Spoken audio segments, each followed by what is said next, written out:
um problema de conexão aqui, mas já voltei.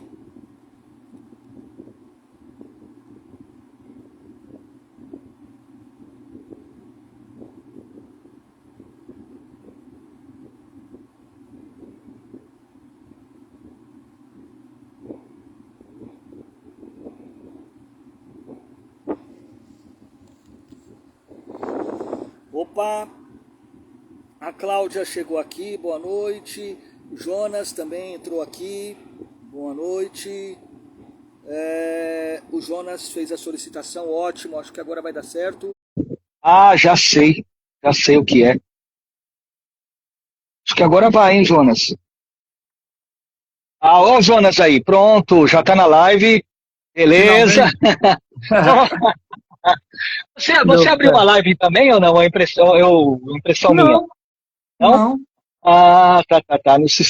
Acho que fui eu que fiz uma bobagem aqui e eu cliquei para aceitar participar da live com você, entendeu? Eu fiz o contrário.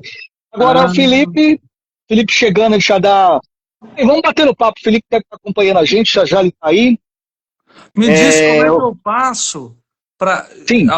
Aparece no meu Instagram que eu tô em live também, será?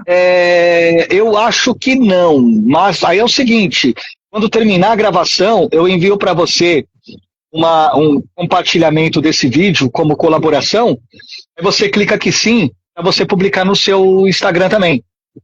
Tá, beleza? Combinado. E aí eu também te envio o link que depois eu vou colocar também no YouTube. Bem, Tá. Vamos conversando aqui, Jonas, enquanto o Felipe ele já entrou aqui, ele criou esse probleminha técnico aqui. Ó o Felipe novamente, beleza? Aí Legal. sim, o Jonas já está aqui. Isso, agora vai dar certo, hein, Felipe? Ó, o Jonas já entrou, o Felipe também vai entrar agora.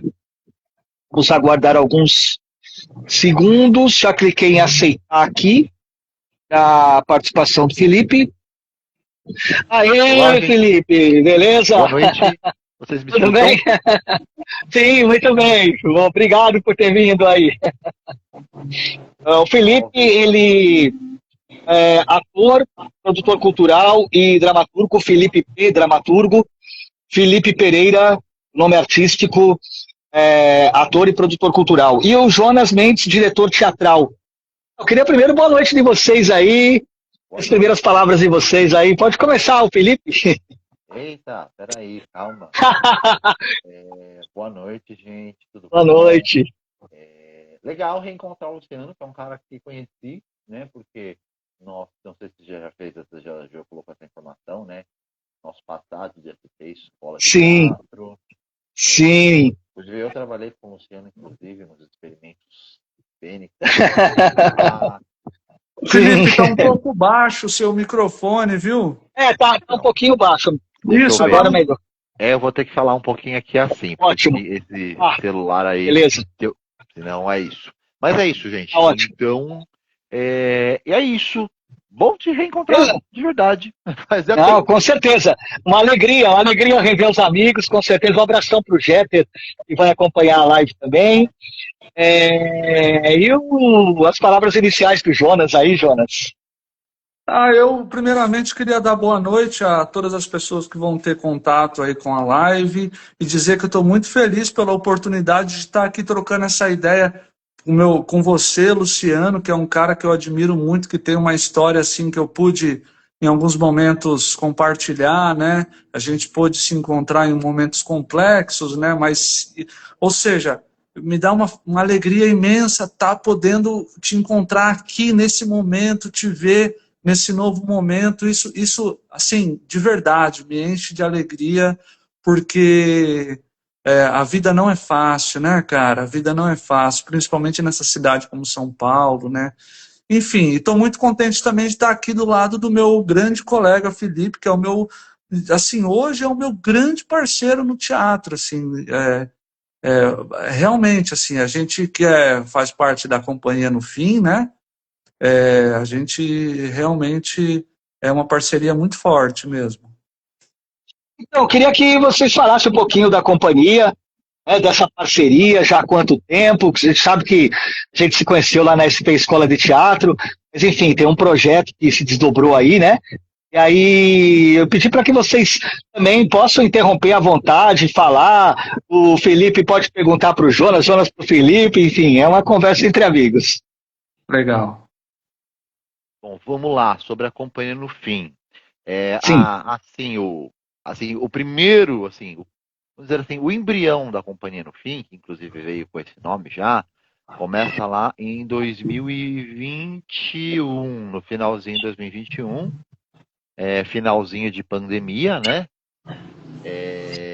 Enfim, e aí tinha uma galera que eu conhecia, que a gente chegou e a gente resolveu fazer uma sketch, uma espécie de uma sketch para participar do Satirianas, porque, enfim, na época de pandemia, os senhores devem lembrar muito bem, não foi fácil, a gente tá tentando entender o que a gente fazer, então a gente se jogava em online, cara, esses formatos que hoje em dia eu até evito, mas na época, né, era o que a gente conseguia encontrar para se expressar.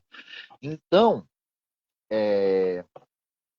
no final das contas, a gente criou essa sketch e aí ficou esse nome, né? A Companhia no Fim. A gente, legal. E aí, só que é isso, com alguns amigos, alguns ainda mantêm, assim, contato com a gente, tem gente que ainda trabalha de uma maneira mais indireta com a gente, mas enfim.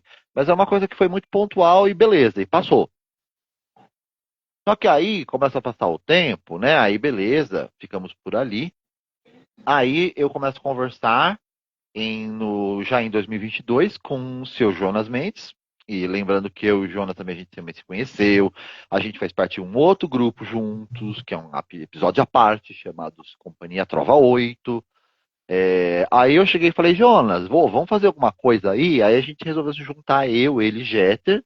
E aí a gente começou a criar algumas possibilidades. Então acho que assim, a companhia de fato começa nesse reencontro entre Jeter, Jonas, eu, algumas outras pessoas também vão se juntando a gente, que nem o Hélio, nosso sonoplasta, outras pessoas, algumas a gente conheceu da SP, outras que a gente conheceu de fora. E aí, de fato, acho que a partir desse encontro que a gente começa realmente a tocar o trabalho. E aí, meio que eu conversando com a galera, eu falei, gente, há um tempo atrás eu fiz um trampo aí, tem um nome de uma companhia chamada Companhia no Fim. Tipo, podemos chamar nosso coletivo assim? Aí eles concordaram e foi basicamente isso, assim que vamos dizer, nosso grupo se nomeou. Legal. E aí, Jonas, suas palavras iniciais? É isso, cara. Assim, o Felipe, ele é, assim, para mim, que eu conheci na minha vida na escola de teatro, né? Nessa, digamos, a gente está muito tempo no teatro, assim, mas ao mesmo tempo é pouco tempo, né? Sei lá, eu acho que eu estou no teatro já há quase 20 anos, né? Mas para um diretor de teatro, né?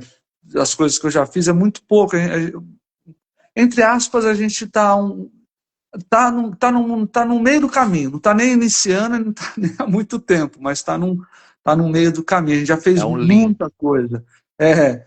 E assim, eu admiro muito o trabalho do Felipe, as ideias do Felipe. É um grande dramaturgo mesmo, tem umas ideias muito boas, é um cara que escreve e que coloca crítica e que coloca humor no texto. Isso é muito difícil quem faça. Enfim, e também sempre refletindo o presente, né? E aí essa ideia de A Companhia no Fim, ela é também digamos, é uma reflexão sobre o nosso tempo mesmo, né? A gente está vivendo o fim dos tempos, o fim do mundo, né? É o fim do que a gente está vivendo, né? E aí, quando a gente pensa que a gente está vivendo algum tipo de fim, qual é a forma, né, que a gente pode trabalhar com o teatro, né? Quais são os temas, né, os subtemas dentro de um espetáculo que a gente pode trabalhar, né? Enfim, de todo modo, eu acho que esse nome ele é muito bom. Assim, e aí a gente abraçou esse nome, porque esse nome é muito bom, cara. A companhia no fim. Né? Então, assim, nesse fim de mundo, estamos todos juntos. Vamos fazer arte, vamos se juntar e e celebrar a nossa vida no presente, né? Então é mais ou menos Excelente. isso. Excelente. O Felipe falou que a companhia ela veio no fim da pandemia, então não sei se. Mas tinha já um outro trabalho, né? Que você fez um outro grupo que era no Companhia no Fim, né? Então eu pensei, será que era por causa também do fim da pandemia? Eu pensei quando o Jonas falou, é o fim, mas é o fim do quê? Quando parece que está no fim, vem um outro fim de alguma outra coisa, não é? É que é isso, né? Esse mundo que a gente está vivendo, eu acho que assim, algum fim a gente está vivendo. Alguma coisa. De alguma coisa. Não exatamente Sim. uma coisa tão. Não necessariamente uma coisa muito apocalíptica. Sim. Mas eu acho que tem muitas coisas. A gente vive numa fase de transição, né? Tipo, a gente viveu a transição do mundo analógico para o mundo digital. A gente está vendo, tipo, todas umas crises de como é que a gente coloca, como é que a gente articula a política. E aí, pensando até não só na questão, tipo, né, das pessoas que a gente coloca em cargos, mas como a gente pensa também na atuação social. Tem muitas coisas que estão em crise. E também tem a crise climática, então a gente, de alguma maneira, o modo que a gente vive, ele está em crise. Assim, o que a gente vai viver depois? A gente vive. Aí vem até a brincadeira do limbo, né? Que a gente falou, né? A gente está a gente está não está nem no começo, nem avançado na carreira. A gente está lá no meio, é um limbo. Então, eu acho que é um pouco desse limbo onde as coisas não ficam muito certas. E a gente fica tipo, cara, e agora? O que vem? Isso gera ansiedade nas pessoas, isso gera, né, tipo, é isso, a gente às vezes tem dificuldade de pensar o futuro, a gente tem medo de pensar o futuro. Então, eu não acredito que necessariamente a gente está vivendo um grande colapso irreversível, mas coisas estão se transformando, e acho que isso gera muita angústia na gente, até porque a gente percebe certas fragilidades. Mas, enfim, e aí só um detalhe também, já a gente está falando do nome, que é uma curiosidade que toda vez que a gente coloca o nome, a gente sempre coloca companhia com letra minúscula. Aí é uma piração muito assim que veio quando eu vou dar o nome, que é tipo porque companhia não é necessariamente pelo fato de ser uma companhia teatral, também é, mas é no sentido tipo de, olha, estamos aqui nesse fim, e nós estamos propondo para quem vier assistir a gente, faça companhia para a gente ver isso daqui que a gente está fazendo. E você vê isso, não só ver o que a gente está fazendo, mas ver o que está acontecendo, sabe? Tipo, uma lógica tipo de vamos sentar todos e vamos olhar para isso aqui, sabe? Sim. E assim, a gente tem a grande sorte também, Luciano, de ter muitas parcerias, né? De pessoas incríveis, assim, o Jeter. O Jeter, eu acho que ele é o grande catalisador dessa companhia, assim. Ele é eu acho que ele é um pouco o que nos une, assim. O Jeter o Jetão é nosso, cara, nosso grande, é nosso parceiro, né? O Jetão ele é um pouco assim, um conselheiro, um parceiro, um artista, um puta artista. Desculpa, não sei se pode falar palavrão. Não, Mas pode falar. um baita Sim. artista. Assim, um cara incrível. Então, assim, tem o Jeter, tem o Hélio, né? Elvis, Laísa, né? Putz, tem tanta gente, né? Que até Bruno, agora, seu Fernando. Putz, Tanchira, Até mesmo algumas Maurício pessoas que Chiracal. passaram, né, que trabalharam com a gente durante momentos muito breves, mas assim, mas Sim, que está sempre no radar, que nem o Wallace Dutra, também um outro cara Wallace, fantástico. Davi. Isso. Então, acho que é isso, né? Acho que é parceria, né? Tipo, isso que é difícil também, de fazer teatro. Você firma É, parcerias, tem que ver como é que funciona para as pessoas. A hora toda isso tem que estar sendo, né, revisto no sentido tipo de, ó, o que você me disse o ano passado, o que você conseguiria fazer, não necessariamente você vai conseguir fazer esse ano, sabe? é. Então, é sempre esse lugar delicado, sabe? De entender as pessoas, os momentos que elas estão.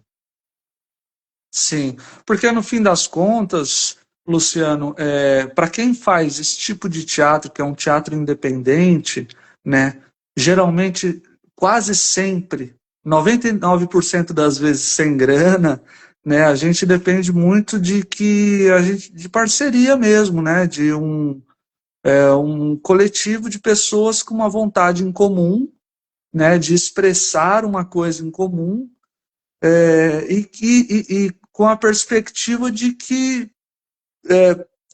provavelmente não vai rolar grana. Mas, às vezes rola grana, né? Às vezes é possível rolar grana. É que a gente também está vivendo um momento muito complexo na cultura, né? Aqui no município, no estado, né? Por exemplo, a lei de fomento ao teatro do município de São Paulo acabou de tá sofrendo, assim, as companhias de teatro estão sofrendo. Quer dizer, até quem consegue edital, quem consegue grana, não está conseguindo grana, assim, porque está sendo boicotado, né? Então, assim, é muito difícil fazer teatro em São Paulo, né? Acho que eu posso dizer, até, apesar de eu não conhecer a realidade de outras cidades, outros estados, mas eu acho que eu posso afirmar que é muito difícil fazer teatro no Brasil, justamente pela falta de apoio, né? E agora a gente tem vários outros desafios, eu não sei nem se você vai entrar nesses assuntos, mas assim, nesses novos tempos que a gente vive, né, de Instagram, de redes sociais, TikTok, Twitter, né, de streamings, né,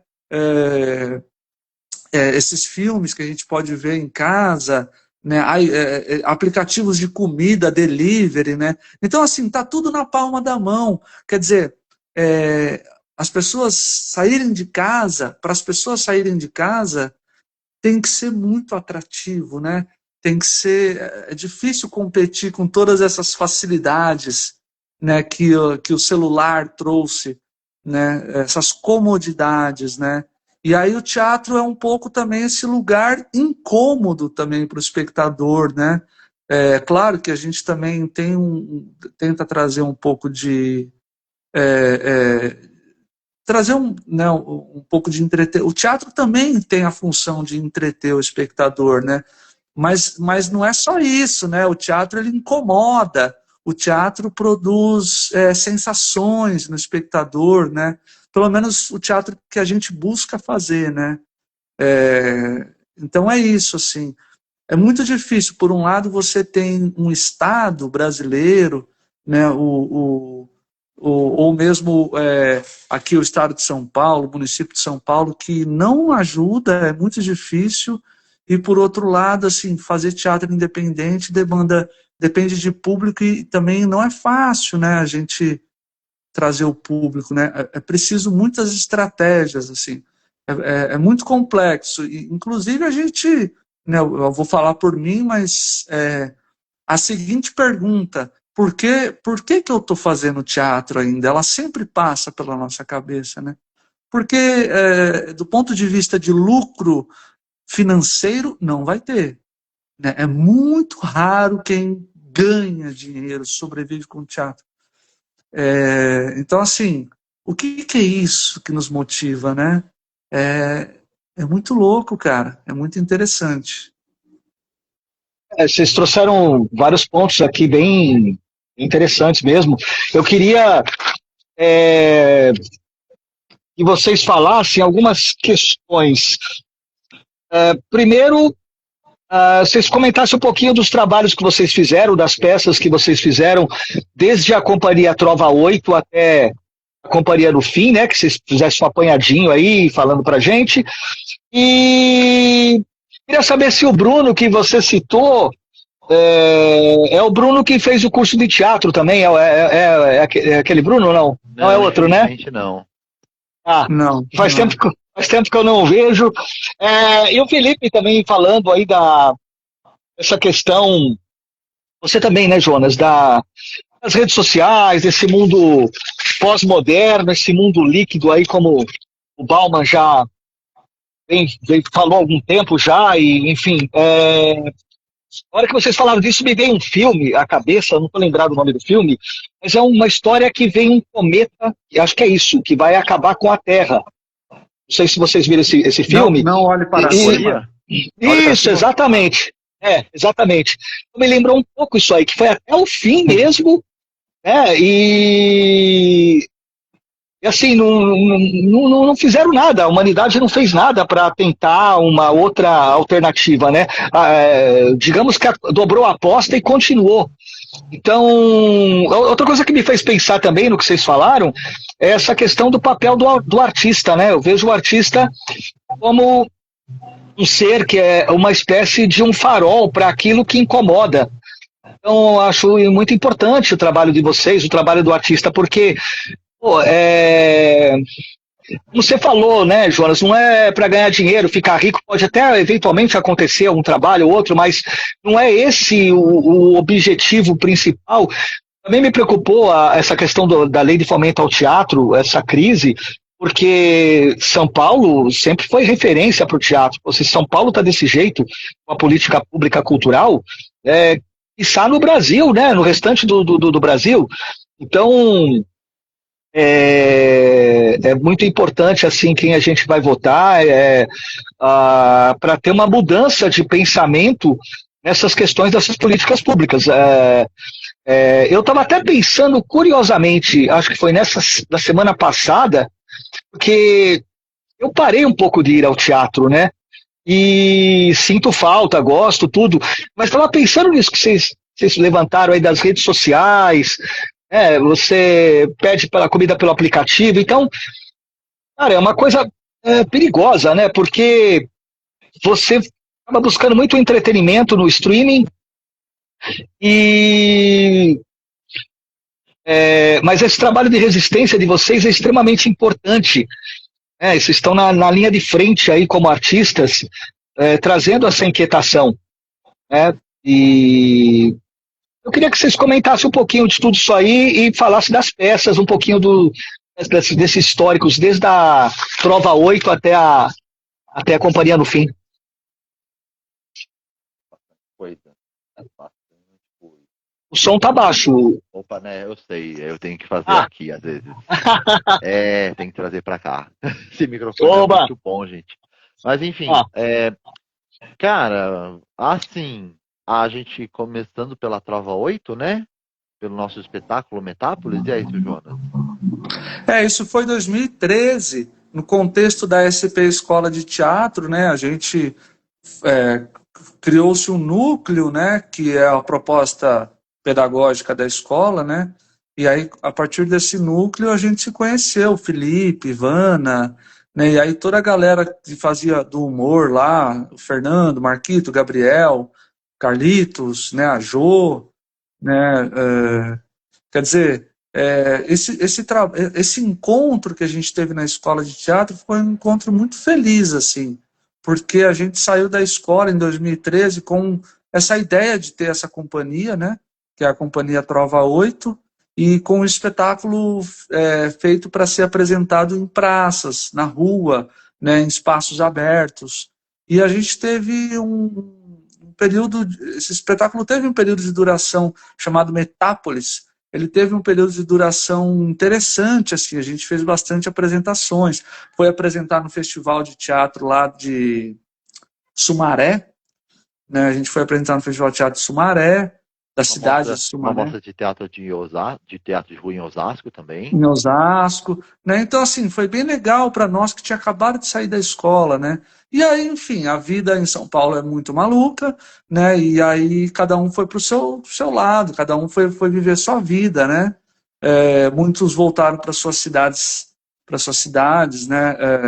Foram fazer outros trabalhos, foram para outros caminhos, né? E eu, por exemplo, fui fazer graduação em História da Arte, né? Acabei não conseguindo ficar mais tão envolvido, né? Que eu queria fazer uma formação e tal. E, enfim, a Companhia Trova 8, ela é um pouco nesse contexto, assim, né? E aí, a partir da pandemia, né? Desse reencontro com o Jeter, Felipe, né? Digamos assim, 10 anos depois, alguma coisa do tipo, a gente acaba se reencontrando, algumas pessoas que foram integrantes da Companhia Trova 8 se reencontram, né? Porque a gente às vezes para de trabalhar, né, com algumas pessoas, mas a gente continua sendo amigo, né? E aí essas amizades, essas vontades, elas acabam ganhando forma, né? Acabam virando teatro. E aí a gente se reencontra, né? O Felipe, eu, o Jeter, né? Algumas pessoas que não eram, né, da trova, mas que já se conheciam também, da escola de teatro, né? E aí a gente vai e cria, né, a partir de várias ideias do Felipe, a gente cria a companhia no fim, que aí já é uma outra proposta, né? Já é uma outra proposta, já é um outro tipo de teatro, já não é mais um teatro para ser apresentado em praças, né? Já não é um tipo de teatro mais cômico, digamos, popular, palhacesco, sabe? De mímica, né? Musical, já não é tanto essa proposta, né? Aí a gente trabalha com dramaturgias autorais do Felipe, mas também a gente tem um trabalho mais, digamos, teatro performance, sabe? Que a gente faz uma mistura a gente faz uma mistura inusitada do filósofo Nietzsche com o Reginaldo Rossi. E aí trabalha com depoimentos, com confissões sobre amores fracassados, né? Né, nossa performance espetáculo, né? Que Chamada chama Quando Nietzsche Cantou Reginaldo. isso. Então já é absolutamente outra proposta, né? E tem os espetáculos que são de autoria do Felipe, né? A gente tem dois, né? A gente, em 2023, a gente fez a nossa estreia, né, como grupo. A gente apresentou um espetáculo chamado O Escritor na Ruína das Palavras, em que você tem uma figura que é um escritor, ele é um autor, inclusive é um autor teatral, só que ele está sendo interrogado por dois homens, que são figuras que aparentemente são figuras de autoridade. Mas aí a gente começa a entender, no decorrer da cena, que essas duas figuras são muito ligadas a esse escritor. E aí, eu não sei se dá para falar de spoiler, né? Porque teoricamente Não, teatro não tem spoiler, mas enfim. sim, não pode falar à vontade. Porque aí a gente começa a descobrir que, na verdade, essas duas figuras, que são meio policialescas, eles, na verdade, são os personagens desse autor e estão extremamente incomodados como esse autor trabalha eles. Que legal, que Então, legal, e meu. é isso. Então, você tem essa reviravolta. E aí a peça ela conta. Essa é a primeira de algumas reviravoltas que vão tendo, e essa relação Caramba, difícil, que esses papéis de quem oprime, quem é oprimido, vão se invertendo, ficam com essa disputa por poder, que também é uma certa disputa pela própria narrativa da história. Enfim. Aí nessa só, peça o Jeter estava na direção e o seu Jonas era um dos nossos atores também, além de eu e o Wallace, que fez parte desse elenco durante um bom tempo, e aí depois nós tivemos o Davi. Enfim. E aí, então esse foi o nosso primeiro espetáculo. Inclusive, até se você pensar, ele tem umas referências muito. Eu não sei dizer, não chega a ser exatamente expressionismo, mas assim, dramaturgicamente ele é muito monodrama, né? Que é aquela coisa meio que aquele drama dentro da cabeça de uma pessoa, né? Eu não uhum. sei, Jonas, como é que você, assim, esteticamente, o que você diria, assim, referências do escritor? Eu acho um pouco Pirandello, né? Mas assim, é um meta-teatro, né? É uma espécie de meta-teatro, né? E ao mesmo tempo é um espetáculo que a gente fez, né? Pensou, né? Com a encenação do Jetão, do Jeter Castro, né? A gente pensou numa ideia também de explorar outras linguagens, mas sem sair do tema, sabe? Fixando nesse mesmo tema e nesse mesmo jogo metateatral do autor sendo interrogado pelos seus personagens, né? Então isso é muito legal. Então esse é o espetáculo O Escritor na Ruína das Palavras. E aí tem um outro. Aí depois desse, aí vem o primeiro espetáculo que a gente é contemplado por uma lei de incentivo, né? A gente foi contemplado pela Aldir Blanc, e aí a gente criou um espetáculo chamado Vasculhar Entulhos em Busca de um Nome Próprio, que se passa em um Brasil que está em algum momento do futuro que não é especificado, talvez daqui 10 anos, talvez daqui 20, 5, não sabemos. E esse lugar está completamente arrasado. Esse lugar, essa peça passa numa cidade está completamente arrasada, em destroços, entulho para tudo quanto é lado. E nessa cidade você vê duas figuras, dois sobreviventes, uma mulher chamada Peitica e um cara chamado Tésio. E essa moça que era há muito tempo atrás foi uma poeta, atualmente não consegue mais falar. A gente não especifica o que acontece, mas ela não fala mais, ela perdeu a habilidade de falar. E ela está sempre acompanhando esse amigo dela, né, que é um radialista, e ele é um homem cego. Então você tem essa convivência entre duas pessoas, essas dificuldades de se comunicar, uma vez que uma pessoa não fala e a outra pessoa não enxerga. E eles estão lá explorando essa cidade, buscando por coisas. A princípio, ela está buscando coisas muito práticas, tipo, precisamos comer, precisamos se alimentar, precisamos de abrigo.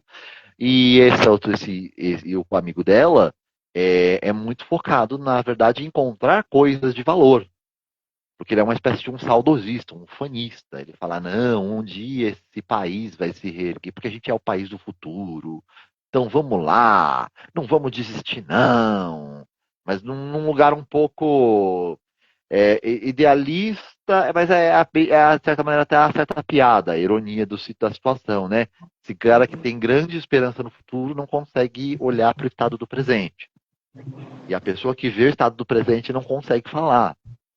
Enfim, e esse espetáculo esse é o nosso espetáculo mais recente, tanto que a gente ficou no mês de junho em cartaz.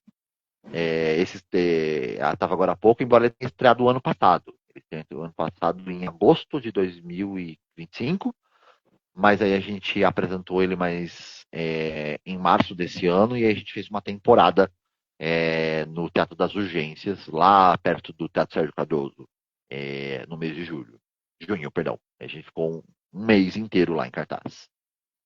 Sim. É basicamente isso, assim, que a gente é uma companhia que tá no seu início, né, de trajetória.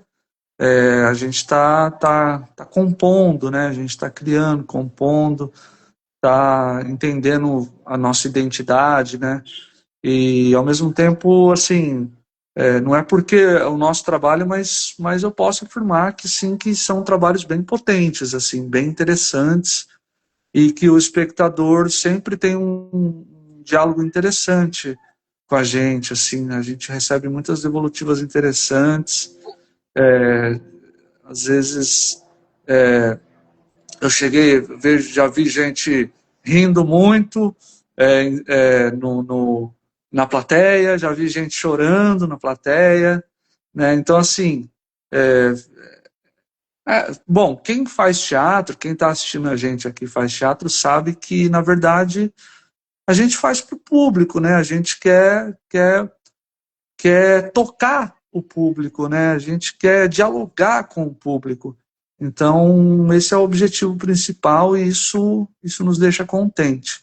Você, Luciano, perguntou como que é para a gente, assim, diante de tantas tecnologias, né, como que é ser artista, tá na linha de frente, né, sem grana, né, sem patrocínio, sem grana. É difícil, cara, é muito difícil, é muito trabalho, né, eu acho que, assim, em vários momentos a gente acaba romantizando a vida do artista, a vida do produtor de teatro, né, das companhias de teatro, mas assim, é 95% trabalho, trabalho, trabalho, trabalho, e 5% de curtição, diversão, sabe? Não sei se eu estou exagerando, mas é que realmente é muito trabalhoso. Então, e assim, mais uma vez, né? A gente tem o papel eterno, né? Eu assim, tive a oportunidade de, quando eu comecei a fazer teatro, né, lá em 2008, mais ou menos, 2009, de participar de festivais de teatro em cidades do interior, antes de vir para São Paulo, né? E mesmo aqui em São Paulo, a gente ouve muito a seguinte ideia, que é a ideia de formação de público, né? Inclusive, o objetivo dos editais, a maioria dos editais tem um pouco esse objetivo, assim, de formar público, né? Então, assim, desde que eu comecei a fazer teatro, a gente tem uma função, uma dupla função. Uma função que é de nos expressarmos enquanto artista, mas, ao mesmo tempo, a gente também carrega a eterna função de formação de público, assim, de transformar um público que não é ativo em teatro, né, que não é assíduo em teatro. Então, a gente tem essa missão de trazer essas pessoas para assistir o teatro. Então, a gente vive essa dupla função, assim, que é um pouco uma função social também, né? É um pouco uma função mesmo de tentar fazer com que os corpos dos indivíduos não sejam somente uma engrenagem, né, desse grande sistema, né, que nos tritura, né, que nos destrói, né, que nos deixa absolutamente exaustos, para que a gente não saia de casa de jeito nenhum e fique consumindo dentro de casa, sabe?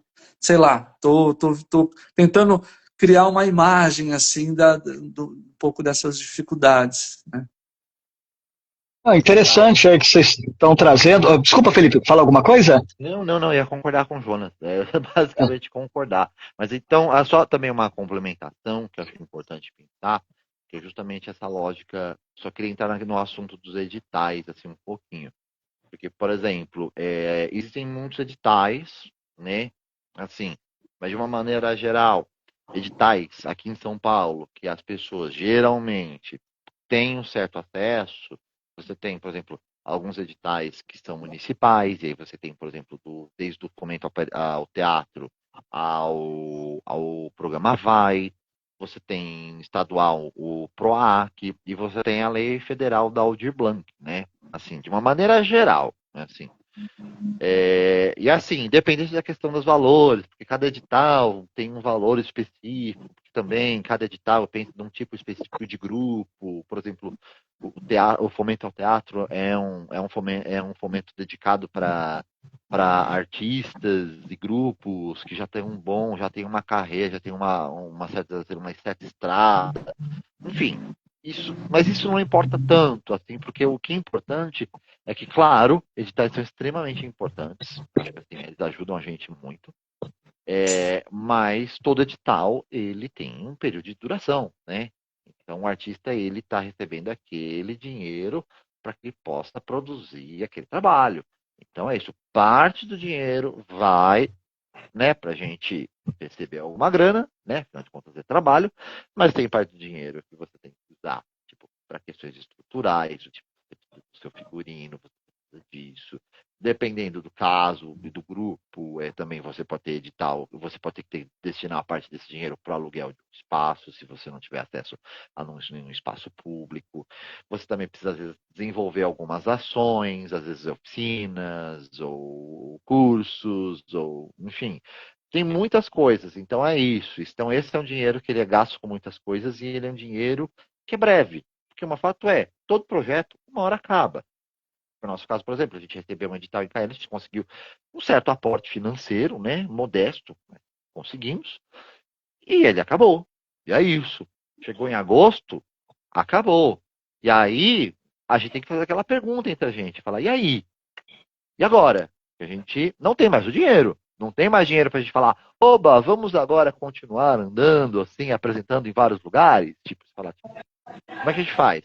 Aí é um outro trabalho, que é o trabalho de você tentar vender o espetáculo. Às vezes você pensa também, vamos tentar viabilizar uma temporada. A gente tem dinheiro em caixa para a gente chegar e colocar já e deixar uma parte guardada.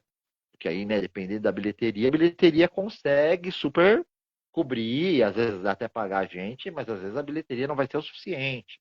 Então tem todos esses detalhes, né? Por isso que quando o Sr. Jonas fala dessa questão, né, tipo de que é 95% de trabalho e 5% de curtição, eu diria que até nesse meio, até existe os seus 20% de você trabalhando e curtindo, sabe? Tipo, tem uma hora que você fica feliz, fala tipo, caramba, tô trabalhando pra caramba, assim, mas tá bacana, tô curtindo e tal. Mas acho que é porque no final das contas, é isso. Isso exige muito da gente, sabe? Não é um lugar que você pode simplesmente falar, beleza, tipo, porque é isso, a gente meio que tem que se produzir. E de fato a gente, artistas, especialmente artistas que nem a gente, que faz teatro independente, cara, a gente precisa se produzir. Não vai ter alguém que vai chegar pra gente. A gente, às vezes, até alguns grupos maiores que já têm mais estrada, que já conseguem, talvez consigam com mais facilidade encontrar produtores que façam esse trabalho, mas é um caminho complexo, sabe? Quando você está especialmente nesse nosso momento, que a gente tem um grupo que está começando, então tem muito um trabalho de chegar. Eu mesmo, por exemplo, nunca tinha pensado em mim como uma pessoa que poderia se envolver com produção de teatro. Mas aí, quando chega essa realidade, eu falo, opa, preciso. Agora eu preciso. E eu estou aprendendo, inclusive. Quando eu sempre falo, eu sou ator, sou dramaturgo, aí eu falo bem baixinho, produtor cultural, porque ainda estou, esse eu acho que de todos é o que eu ainda estou tentando aprender mais. Mas eu acho que no final das contas, todo artista precisa aprender, de certa maneira, a se produzir, sabe? Não tem como. A menos que você vá para um outro caminho, que você trabalhe com outras pessoas, sabe? Ou você vá para grandes produções, mas aí é uma outra relação. Aí, por exemplo, se você quer fazer um trabalho mais autoral, aí é um pouco mais difícil de você conseguir. Ô, Luciano, não sei se você vai mandar um abraço aí para os nossos colegas que entraram. Eu vi o Jeter. E me ajuda aí. Maurício Shirakawa também tá aí, nosso grande abraço. Shira. E o Jeter também, aproveitar, queria mandar um abraço para o Jeter também e para a Eronildes também, viu? Ele vai saber, então um abraço para eles também. Eronildes. É isso. Ô, Luciano, e assim, você tá diante de um desafio aqui, viu? Porque tanto o Felipe quanto eu, a gente fala pra caramba, então corta. Não, mas é pra falar, é isso. Pelo amor de Deus, ainda bem que vocês falam aí, tem muita coisa legal. Eu tô anotando aqui no papel o que vocês estão falando, e isso é refletido, mas muito importante. Eu estava pensando aqui também, sabe, Felipe, eu estava pensando, Jonas também. Não sei o que vocês acham, mas assim, nada como um trabalho autoral, né? Por mais que tenha toda essa dificuldade e tudo mais, mas o trabalho autoral, eu acho que é uma identidade, acho que é uma necessidade, né? Fica difícil o artista, como uma espécie de para-raio de tudo que está acontecendo no mundo, né? Não expressar a sua agonia, a sua dor, enfim, ajudar a sociedade a enxergar, tirar os véus. Então eu vejo o trabalho autoral assim, tudo bem, pode ter um sofrimento, a gente entende e tal, mas parabéns para vocês, hein, por estar fazendo isso. Parabéns mesmo, porque, cara, a sociedade depende de vocês, depende desse trabalho autoral. Eu aqui estava lembrando que vocês se apresentaram na Casa Amarela, Metápolis, né? Assim, puxou da memória, vocês falando, eu falei, foi na Casa Amarela, e essa peça ficou muito tempo em cartaz, foi legal, faz tempo que a gente não se vê, foi legal, assim, vocês ajudaram a me refrescar aqui a memória também, e eu adorei todo esse enredo aí das peças, essa questão do radialista cego com a poetisa que perdeu a fala, sabe, me lembrou algumas coisas de Freud também, e, enfim, eu queria que... Eu pensei numa coisa também que o Jonas estava falando, né, esse negócio de formação de público, realmente, essa história de formação de público é engraçado, né, é uma coisa que também sempre ouvi falar disso, e a gente vê, bem, faz tempo, como eu te falei, faz um tempo que eu não vou ao teatro, tenho que puxar minha orelha, eu tenho que voltar. É uma questão do autismo, que eu tô com problema de som, de ver luz, essas coisas, mas eu quero e sim, que me desregula pra caramba, mas eu estava pensando nessa questão da formação de público, eu não sei até que ponto faça sentido o que eu vou falar agora, para vocês ajudarem a gente a pensar junto, Tem duas coisas, uma sobre formação de público e a outra sobre o metateatro, que vocês falaram de colocar em outras linguagens. Vocês, não sei até que ponto daria para fazer isso, como fazer essa linguagem das redes sociais, isso entrar de alguma forma como uma vertente de linguagem metateatral. Eu estou viajando aqui, não sei nem como explorar isso, mas só jogando problema para vocês. E a outra questão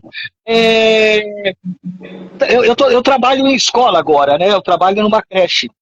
E pô, vocês falando do teatro, formação de público, trabalhei em várias creches. Cara, pelo menos nas que eu estou trabalhando, eu vejo muito pouco o teatro na creche, na escola, que tinha mais quando eu estudava, né? Acho que vocês também, quando estudavam, também tinham teatro um pouco mais. Eu trabalho em Ferraz de Vasconcelos, não sei como que está São Paulo, outros locais, mas eu pensei de algum, sei lá, de vocês fazerem algum projeto para levar o teatro nas escolas, principalmente nas creches, sabe? A creche às vezes é um pouco esquecida, né? Eu trabalho com crianças até 4 anos de idade. E, cara, é um público completamente apaixonado, as crianças, os pais, acho daí que a gente começa um incentivo à leitura também, e eu acho que o poder público tem que entrar, sabe, em projetos como uma iniciativa dessa, e para não ficar já a criança indo para o celular tão cedo, né, já indo para as redes tão cedo, e a gente ter também, porque é muito encantador, não tem como uma criança, um pai, uma mãe, eu estou falando pelo que eu já vi, onde eu trabalho, e não se encantar com o espetáculo, né? Não sei se vocês pensaram nisso, ou o que vocês acham disso. Eu sei que tem todo de desafio, tem de incentivo e tudo mais, o governante entender, mas estou assim, compartilhando uma ideia com vocês, porque eu acho extremamente importante o que vocês fazem, sabe? Principalmente o teatro autoral, porque às vezes na escola o que eu vi de teatro não era autoral. Então vai lá os Três Porquinhos e tal, tudo bem, beleza. Mas tem uma ludicidade, né? Que até a criança pode participar, interagir mais. Enfim, estou jogando aqui para vocês pensarem.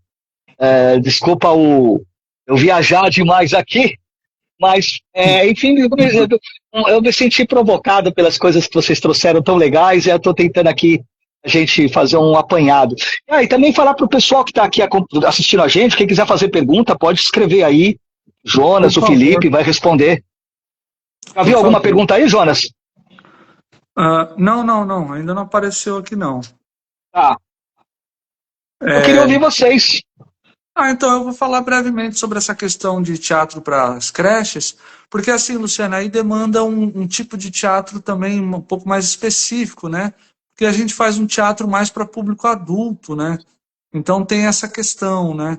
Mas assim, tem muita coisa sendo feita, tem muito grupo fazendo, inclusive atualmente tem até teatro para bebês, né? Tem alguns grupos que estão produzindo teatro para bebê.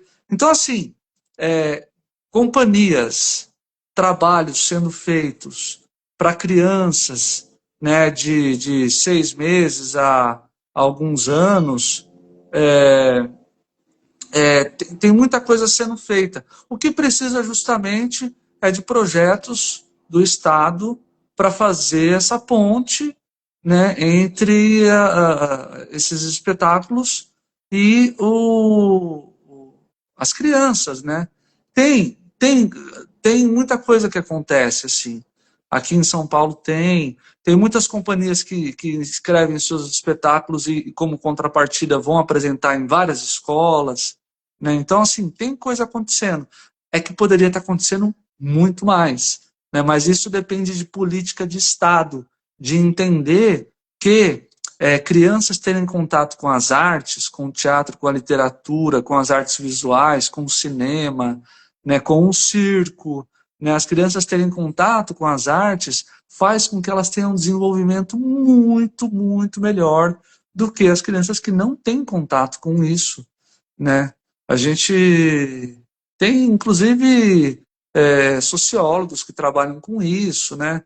É, me fugiu agora o nome, mas assim, o que eu quero te dizer é que tem muita coisa acontecendo, é uma questão do poder público mesmo se interessar mais pela formação das nossas crianças, se interessar de verdade, né? E quanto às redes sociais, só desculpa rapidamente, tem muitos grupos que trabalham com, também que trazem rede social, né? Por exemplo, o Teatro Oficina trabalha muito bem as redes sociais, né? Tem uma artista muito interessante no teatro contemporâneo, que chama Janaína Leite. Ela trabalha bastante com tecnologia também, né? Então, assim, já tem artistas que incorporaram e que estão incorporando essas novas tecnologias nos seus trabalhos autorais, né? Tem bastante coisa interessante acontecendo, que aconteceu, que está acontecendo. Então, assim, é um pouco uma questão de pesquisa, né? Por enquanto, não é muito, não é assim, digamos, não é a pesquisa da companhia no fim, né? Mas isso não impede que a gente trabalhe com essas, com essas questões, né? Com essas tecnologias. Eu acho que assim, Felipe? além disso, eu fico pensando muito o que mais a gente pode fazer, sendo sempre muito realista. Porque é isso, a gente fica às vezes meio refém do poder público. Mas ao mesmo tempo é isso. Existe um elemento de pressão que a sociedade precisa fazer com o poder público. Porque se de fato a gente pensasse que arte, literatura, teatro, né, artes plásticas, música, se a gente conseguisse realmente que isso fosse uma demanda mesmo da população, as pessoas, em algum momento, o poder público não poderia dizer não. Porque aí a própria lógica, né, do poder se manter, né, do poder se manter. Tipo, eu preciso agradar meus eleitores, eu preciso. E é esse que é o lugar delicado, sabe? Porque eu acho que a gente chega num momento, e de novo, essa é uma opinião muito minha, em que a arte precisa ser um pouco de artivismo, sabe? No sentido de que a gente precisa. Então, por exemplo, uma coisa que é legal nessa nossa performance do quando o Nietzsche cantou Reginaldo é que ela cabe em muitos lugares. Então, ela definitivamente é uma coisa que a gente pode chegar e levar para a rua se a gente quiser. Claro, né? Demanda uma certa estrutura, demanda uma produção, não é simplesmente vamos lá, gente, tipo, mas a gente pode fazer isso, sabe? E, enfim, e eu falo isso não necessariamente no sentido de trazer uma arte que a gente chamaria de panfletária, sabe? Tipo, de chegar, levantar cartaz. Não é necessariamente isso, sabe? Mas eu acho que, de fato, nesse momento, como artistas, a gente começa a ter que olhar e falar: a gente precisa de alguma maneira responder a isso, porque. Mas esse é um caminho sempre muito delicado, porque a gente faz isso, mais ou menos a gente percebe, tá? Mas como é que a gente faz isso? Sendo, sei lá, se a gente não tem esse recurso, se a gente não tem essa abertura, se a prefeitura, por exemplo, não contrata, tipo, o que pode ser feito? E esse é sempre esse caminho muito delicado que a gente sempre vai ter que ocupar, sabe? Por um lado, pressionar o poder público, e de fato, existem muitas iniciativas relacionadas a isso.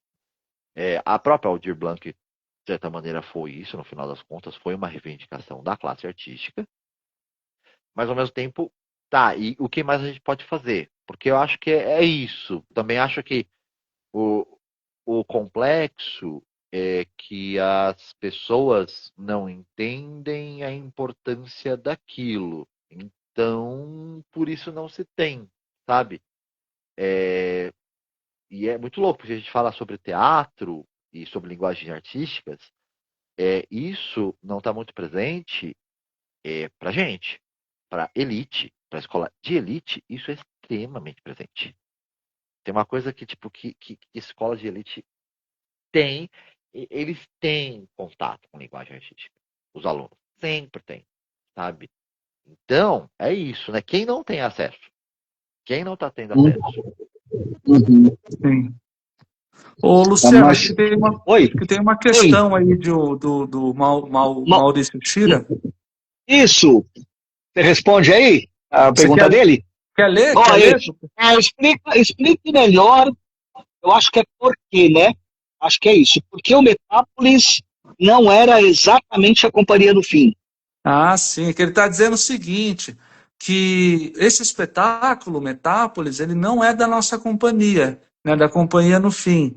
Ele é de uma outra companhia de teatro, da qual nós fazíamos parte, né? Que lá em 2013, o Metápolis é da companhia Trova 8, que não Ah, existe mais, né? E é, hoje a companhia No Fim, que a gente faz parte aqui, ela tem outros trabalhos. Então é isso, Shira.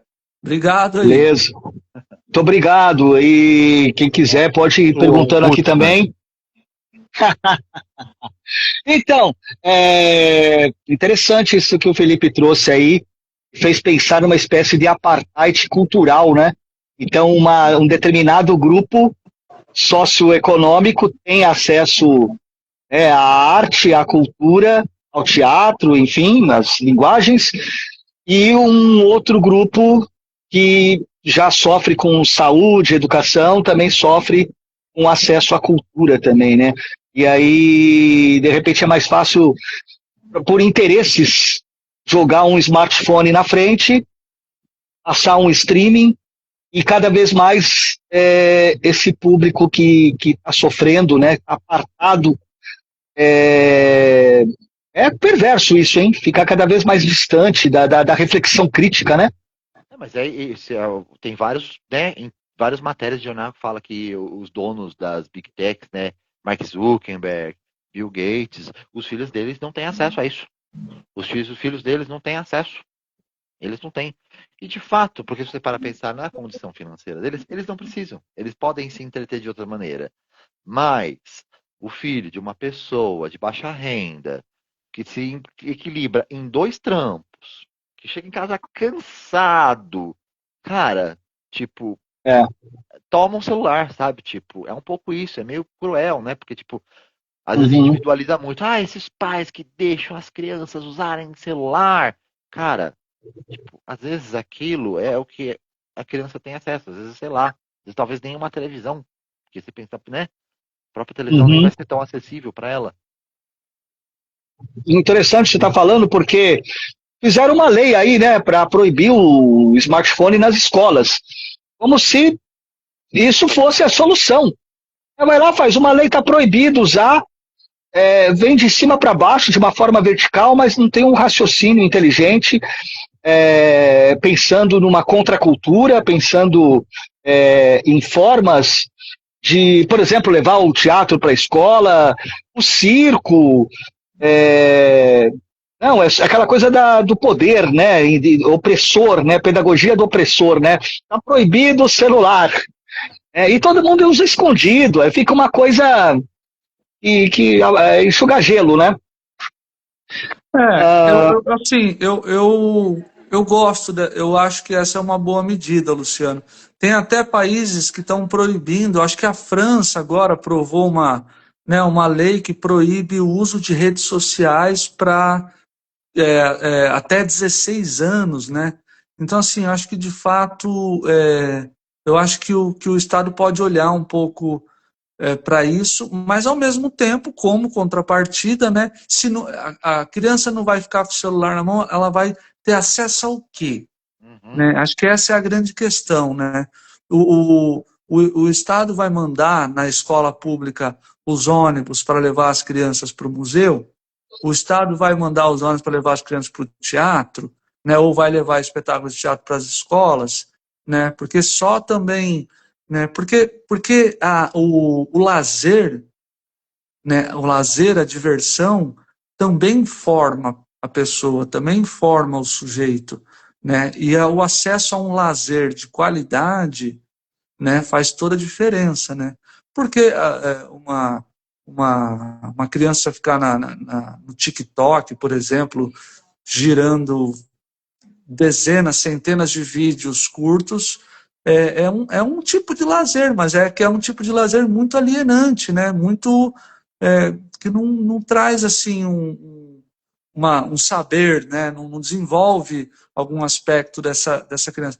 Então, assim, vamos tirar o celular? Beleza, mas vamos colocar o quê na frente dessa criança, né? É necessário que se pense também essa política, né? Na verdade, já existem essas políticas, né? Agora elas precisam acontecer, né? Elas precisam sair do papel, né? Sim. Eu queria que vocês podem também colocar algum assunto que vocês quiserem falar à vontade, mas eu queria que vocês falassem, já que a gente falou de pandemia, um período, o Felipe colocou aí, como é que foi que cada um de vocês viveu a pandemia? A gente não se vê faz tempo, né? Eu queria saber um pouquinho, né? Estamos vivos, né? Somos sobreviventes, afinal de contas. A que custo, mas somos sobreviventes. Que Ai, bom, cara, eu não estamos sei. aqui. Eu, Alguém assim, pegou Covid? Você Oi? pegou Covid? Chegou a contrair a Covid? Ah, sim, mas Peguei. muito depois. Eu Você ficou peguei, na época, né, Jonas? Antes da peguei vacina. antes de ter tomado a vacina. Nossa! E aí? Cara, fiquei com muito medo, né? Muito Sim. medo, mas assim, eu tive perda de olfato e uma dor de cabeça assim absurda. Tipo dor de cabeça de sinusite, que eu nunca tinha tido, foi uma dor de cabeça muito forte, perda de olfato. Só, não tive febre, não tive mais nenhuma complicação. Recuperou o olfato ou não? Recuperei. Ah, porque tem muita gente que está na Covid longa, né? Eu conheço pessoas que não Não, recuperaram o olfato até hoje. sim. Felipe, pode falar, eu queria que vocês falassem também, é uma tristeza, mas de pessoas queridas aí que eventualmente se foram, né? Que é- Eu, eu nossos tive queridos uma, amigos, né? eu tive uma amiga É, que se foi na época. A gente sabe que não foi exatamente pela Covid, mas foi por causa de várias medicações que ela teve que tomar, e ela já tinha uma condição, eu confesso que não me recordo muito o que foi. Mas ela tomava medicação, assim, ela tinha um problema se eu não me engano, ela tinha um problema dela no rim, sabe? Então ela tomava muita medicação. E aí, quando ela teve a Covid, teve todos os remédios, né, que passaram para. Também foi uma época que a gente não tinha vacina ainda. E aí ela se recuperou da Covid, mas não resistiu a essas outras complicações e faleceu. sim. E era uma moça super jovem, acho que na época ela devia estar chegando nos seus 30 anos, sabe? Hum. É meio. É isso, sabe? Tem, enfim, outras pessoas, familiares muito distantes também, que eu perdi, mas acho que de todas acho que foi a perda que mais me baqueou, porque eu vi acontecendo com uma moça muito jovem, sabe? E era Uhum. isso, né? A pessoa, ela também era artista, ela também ela trabalhava muito com improvisação, com acrobacia, né? Enfim, e foi assim um baque muito forte, porque quando eu vi isso acontecer foi um momento que eu falei, caramba. Claro, eu também tinha muito medo, porque na infância eu tive bronquite aguda, então eu já olhava para mim mesmo e falei, caramba, eu sou o alvo preferencial desse negócio. Ai, meu Deus, caramba. É, mas a minha sorte é que, assim, apesar de ter sido um momento difícil, apesar de ter trabalhado mais do que eu gostaria, né, aquela coisa, né, você está trabalhando num lugar, eu dava aula num espaço, e eles falaram, vamos trabalhar online. Aí, a princípio, eu falei, cara, que bom, ótimo. E Mas aí, só você, que aí, você contraiu, né? Você contraiu a Covid, ou eu, não? mas muito Eu contraí, mas foi muito depois. Foi muito Ah, depois. Felizmente, assim, foi 2023. Já tinha, assim, já tava muito, o que assim, já você tinha passado. sentiu? O que você sentiu de sintomas? Cara, pra mim, foi até, entre aspas, tranquila. Foi uma gripe muito forte. Acho que a única coisa de novo de outros que eu já tive foi uma perda total de apetite. Não Uhum. conseguia comer nada, não tinha vontade de comer nada. Uhum. E assim, também muito sono, então era isso. Na época também eu estava trabalhando online, aí até a princípio eu falei, vou tentar trabalhar mesmo aqui de casa. Aí eu ia, dava uma aula, né? Que eu também sou professor de inglês, né? Para ganhar dinheiro. Legal. Uhum. E aí eu dei uma aula de manhã, aí depois eu capotei de um jeito que eu mandei um recado lá para a escola, falei, gente, tentei, não deu, vocês se virem. E aí eu Mas, fiquei mais acho que uns 5 dias, assim, mais ou menos. Já estava vacinado, né? Você já tinha tomado a Já vacina. tinha tomado, acho que já tinha tomado a segunda dose. Então Uhum. foi muito cara, tranquilo. mas eu acho que assim, em relação à pandemia, o que eu acho assim bem assim complexo, difícil, é que todos nós, talvez mais nós artistas, eu acho que a gente projetou na nossa cabeça que, até de uma maneira coletiva, né, até coletivamente, de que se nós sobrevivêssemos, se o mundo sobrevivesse à pandemia, algumas coisas iriam melhorar nesse mundo, né? Porque a gente viu gente com muita grana, ou até atletas, quer dizer, não importa o seu capital, né? A doença, ela pode te matar também, sabe?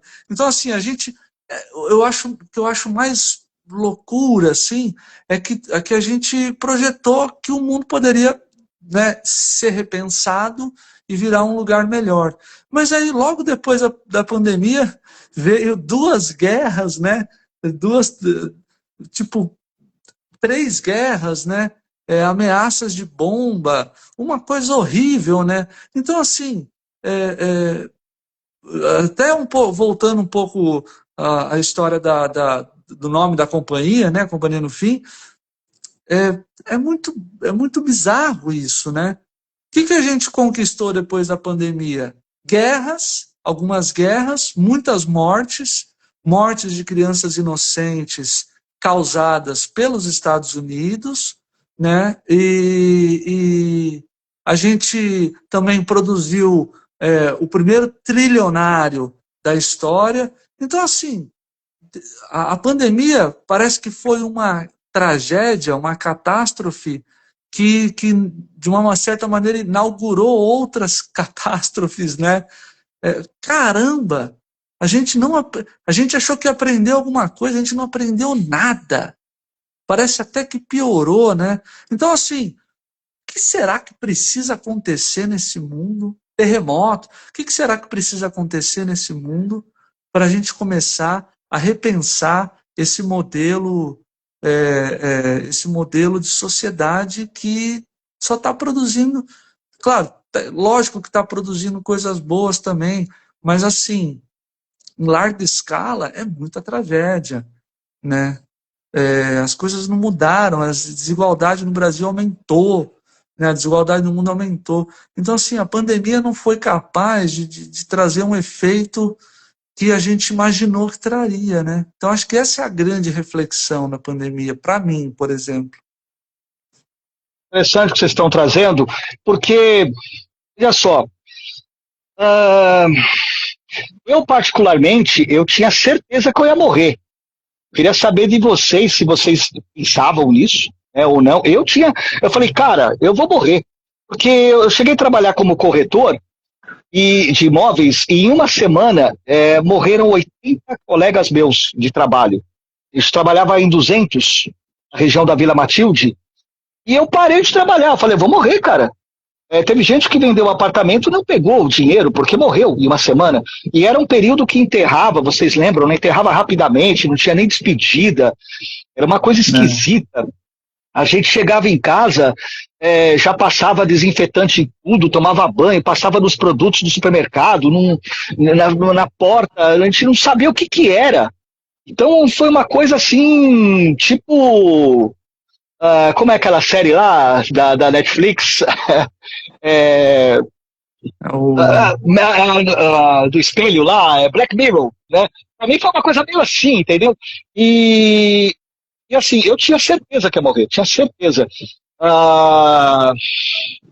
Eu, sinceramente, não sei nem como eu tô vivo, cara. Eu acho que eu não peguei Covid, né? Se peguei também, não tô sabendo.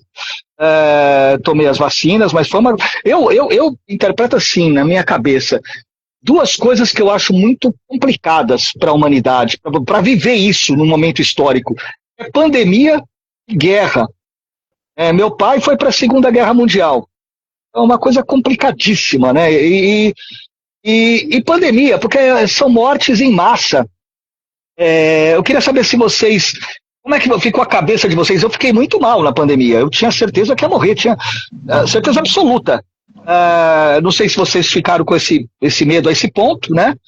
Também queria saber. Mas uma coisa eu tinha em mente: o mundo não vai ficar melhor pós-pandemia. Isso eu tinha para mim. Né? Eu escutava muito pessoal, e tal, mas pelo que eu já vi historicamente, né, você vai vendo nos livros de história, fala, pô, não adianta, né? Inclusive, tem um cara, que agora eu não lembro o nome dele, um cara, o cara é prêmio Nobel da Paz, e ele fez uma guerra na África, eu esqueci o nome, tem matéria na Folha de São Paulo, posso até procurar e passar o link para vocês, mas me chocou, entendeu? Depois da pandemia, o cara que é o Nobel da Paz faz guerra. Se o Nobel da Paz faz guerra, né? Pelo amor de Deus, né? O que eu posso esperar desse mundo? Então eu queria saber de vocês, dessas conversas nossas aqui, particularmente, se vocês acreditavam que iam morrer, naquele período mais hard. E também saber do Felipe. Felipe, se você achava que o mundo ia ficar melhor, o Jonas achou que sim, para mim, eu achei que não. E o que vocês, se vocês também têm algum desenho sobre alguma coisa, pensando em teatro, que vocês fazem projetos muito legais, incluindo, por exemplo, inteligência artificial, questionando mesmo, e também essa questão da vida eterna, né? Há alguns projetos aí de colocar o cérebro em uma máquina, e alguns estudos do Google nisso, também do trilionário também. Como é que vocês veem? Estão fazendo muitos locais blindados de bombas, né, para uns grupos abastados escaparem das catástrofes. Como é que isso reverbera na cabeça de vocês? E talvez até jogando isso em forma de uma peça de teatro. Olha, vamos lá. Me empolguei. Porque assim, vou tentar responder várias coisas, é porque eu brinco, né? O famoso quem me conhece sabe que eu sou um pouco o escafandrista do lixão da humanidade. Porque eu, em algum lugar, enfim, eu gosto, por exemplo, eu gosto muito de comédia, eu acho que eu escrevo muito para comédia, embora eu não tente me encaixotar, sabe? Mas, de fato, do território, mas eu sempre me percebo nesse lugar, fala, cara, até uma vez o Jeter chegou e falou, a gente podia fazer brincando um pouco, mas talvez falando um pouco verdade, o Jeter chegou e falou, a gente podia pensar em fazer uma comédia leve, né? Aí eu fiquei só pensando, falei, pode ser uma boa ideia. Acho que eles vão precisar de outra pessoa para escrever, que eu não sei se eu consigo. Leve, né? Mas é porque assim, sobre a pergunta de esperança das coisas melhorar, eu não sei. Eu acho que eu não sou nem pessimista nem otimista. Eu sou um trágico. A minha definição eu sou um trágico. Olha que o cara gosta de escrever comédia e se define assim, né? Sim. Mas é porque, para mim, eu não acho que necessariamente tudo vai dar errado automaticamente, sabe? Acho que às vezes a gente pode ter surpresas boas no nosso caminho, mas eu também não sou muito favorável à ideia de que as coisas vão dar certo. Eu falo, será? Sabe aquela coisa? Não, porque a gente está caminhando, né? Uma lógica tipo, porque o progresso está chegando aí. Eu nunca, sabe, sempre me fiquei muito confortável com essa noção romântica de que a humanidade está sempre progredindo. Gente, aí eu concordo com você, tipo, historicamente tem que olhar para ver que não é bem desse jeito. Mas enfim, e aí é complexo porque assim, na época da pandemia, aí respondendo sobre essa questão desse momento, eu acho que eu não tive certeza que eu ia morrer, mas eu tive uma ideia muito concreta de mortalidade. Sabe? Tipo, uma sensação muito assim, eu posso morrer. Não é necessariamente, meu Deus, eu vou morrer. Até porque eu fiz algumas coisas, infelizmente, né? Consegui um trabalho que durante muito tempo eu consegui manter online, né, e depois, quando esse emprego pediram, ó, você vai trabalhar agora presencial, tá? Aí na época eu tava com outro grupo de teatro e o pessoal tava com um projeto, aí eles me chamaram para participar. Eu falei, quer saber? Porque antes eu até estava pensando, vou tentar fazer os dois, né, dar aula e fazer, ficar no projeto para tentar guardar mais dinheiro que eu estou precisando. Eu falei, não, quer saber? Eu falei, não, então obrigado, estou pedindo minhas contas, eu pedi minhas contas para ficar nesse projeto mesmo, que não tive que me expor tanto a situações de risco. Então, mas assim, a noção de mortalidade vinha muito forte. Vinha crises assim, absurdas, vinha momentos de ansiedade assim, gigantescos. Mas, na época, Luciano, eu tava assim, porque durante um tempo, eu fiquei mais focado no meu trabalho de ator. Eu fiquei muito focado no meu trabalho de ator. De vez em quando eu tentava escrever alguma coisa, mas ainda tava meio, sabe, tipo, Quando veio a pandemia e quando eu fiquei em casa, a gente até, né, fazia teatro online, fazia algumas coisas, tentava brincar com audiovisual, que era o que dava para fazer na época, mas não era a mesma coisa, né? Tipo, não é a mesma coisa que atuar, tá num palco. Aí eu comecei a voltar a olhar para a escrita. E eu comecei a escrever muito, sabe? Tipo, voltar a escrever muito, tipo, sentar e escrever, e é isso, né? Tipo, e eu, às vezes, terminava de uma aula ou de uma reunião, que eu falava, nossa, eu tenho, sei lá, mais 3 horas, deixa eu tirar 2 horas para escrever alguma coisa. E aí eu comecei. E aí foi assim que comecei. Aí, por exemplo, essa primeira peça que eu e o Jonas fizemos, eu não tinha a peça inteira, mas eu tinha já uma cena que eu escrevi nessa época de pandemia. Então eu comecei a ter que revisitar muitas coisas minhas.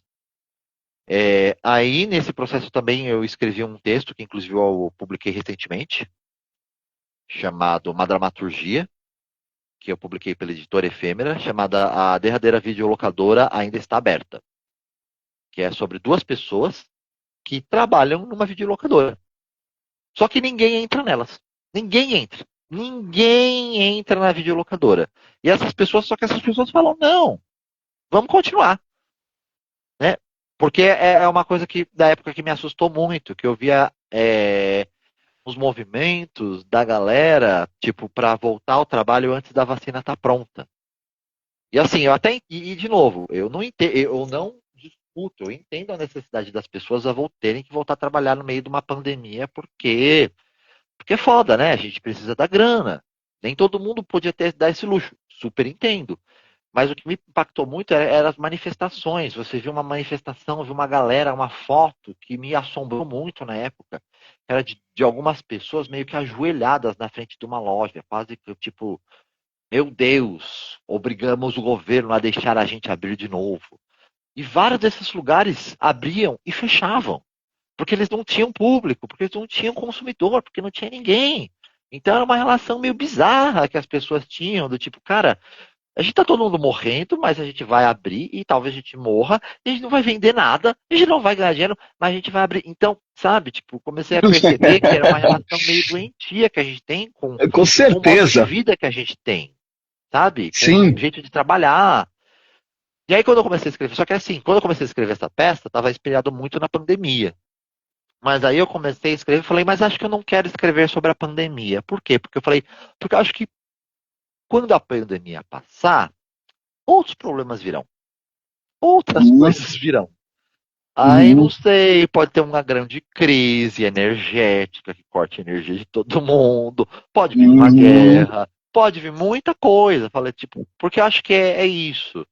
Eu acho que talvez o nosso grande aprendizado que a gente tem que levar para a pandemia não é que as coisas não vão melhorar. Não acho que seja necessariamente isso. Mas é porque a gente não vai melhorar de uma maneira tranquila, sabe? Porque acho que tem um lugar nosso, tipo, depois de vir uma grande pandemia, nós todos vamos aprender uma grande lição, e aí a gente vai mudar as coisas. Uhum. Como é que a gente consegue fazer isso, cara? Se a gente, tipo, rápido demais ter que voltar para um suposto novo normal, sabe? Uhum. Tipo, a coisa começou, a gente começou a vacinar e a lógica da galera, beleza, vamos voltar, gente, vamos voltar, e é isso aí. Em momento nenhum a gente pensou em voltar, falar, vamos voltar repensando o trabalho? Vamos voltar repensando a sociedade? Vamos voltar, tipo, não, o nosso ímpeto foi, não, vamos voltar para o nosso jeito de viver de antes. Vamos voltar. E ok, eu entendo um pouco isso, porque, né, toda a experiência que a gente passou não foi fácil, mas eu acho que talvez essa seja a lição para mim, sabe? A gente não consegue fazer as coisas melhorarem simplesmente esperando que elas melhorem. Não tem como. Por isso que eu brinco de ser trágico, sabe? Porque eu acho que mudanças podem vir. As coisas de fato podem melhorar. Não sei se vai ser para mim. Talvez seja para minha filha. Talvez seja para os meus netos, sabe? Mas a gente tem que fazer alguma coisa, porque a gente tá aqui, sabe? Tipo, faz parte da nossa natureza, sei lá. Tem muitas coisas que a gente pode fazer na natureza humana, é uma coisa difícil de definir, mas sabe, eu acho que é uma das coisas que nos faz humanas, é tipo como a gente age no mundo. Então, tipo, vamos agir no mundo, sabe? Não tem muito jeito de escapar. E aí tem a ver tanto com a gente repensar a arte, nossa relação, repensar a sociedade. Não tem jeito, sabe? Tipo, não vai. A gente não vai mudar o mundo compartilhando post no Facebook e assinando petição, cara. Não que não seja Uhum. importante, mas Sim. tem muito mais coisa para ser feita.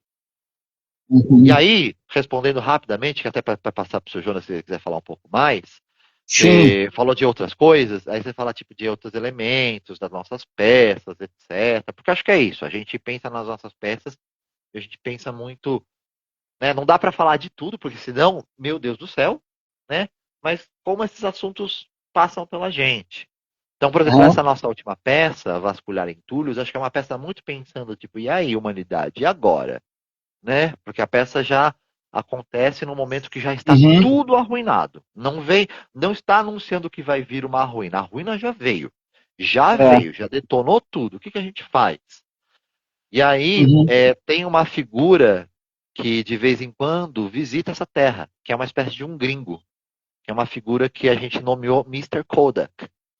E essa figura ele tem sempre acompanhado de uma espécie de uma assistente virtual inteligência artificial.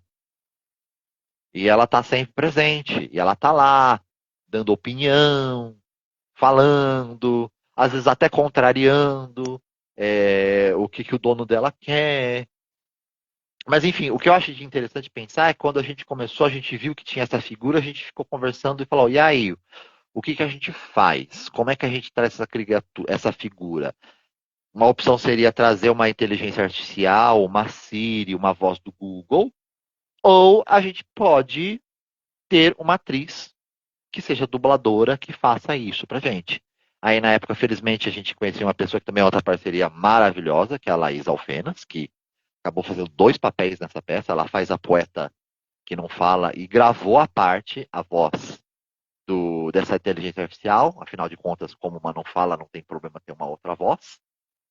Porque acho que tem a ver com isso. Acho que a gente tem sempre que olhar para o que a gente está vendo, mas eu sempre acho que precisamos ver como a gente abraça as coisas. Porque a resposta mais fácil seria simplesmente chegar e falar: vamos colocar a Siri, vamos colocar uma inteligência artificial. E eu não estou dizendo que é errado, tá, gente?